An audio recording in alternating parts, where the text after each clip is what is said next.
हिमगिरी पर्वत की तलहटी में एक रहस्यमय गांव था, मानिकपुर। वहां एक तांत्रिक रहा करता था, जिसका नाम था अग्निवेश।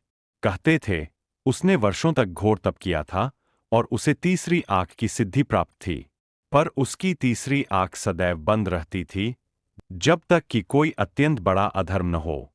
गांव के लोग उससे भयभीत रहते थे, पर साथ ही उसका आदर भी करते थे। जब भी कोई संकट आता, वह मौन साधना में चला जाता और अगली सुबह समाधान मिल जाता।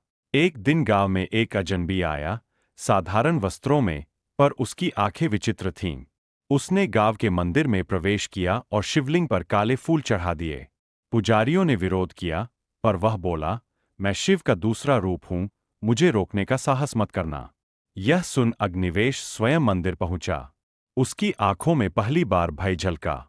वह बोला, तू वही है जो सहस्त्र वर्षों से कैद था। तू नरकवासी मायाकृत है। अजनबी हंसा, और तू वही है जिसने मेरी शक्ति को बांधा था।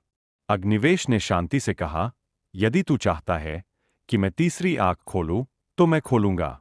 अग्निवेश ने अपने मस्तक को स्पर्श किया। वहां एक नीली आकृति उभरी, एक तीसरा नेत्र।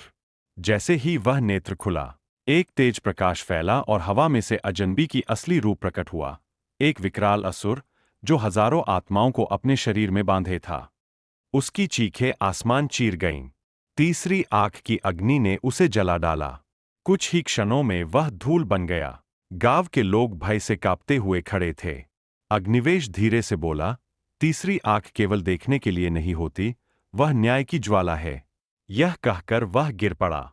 उसकी सांसें थम चुकी थीं, पर उसका चेहरा शांत था।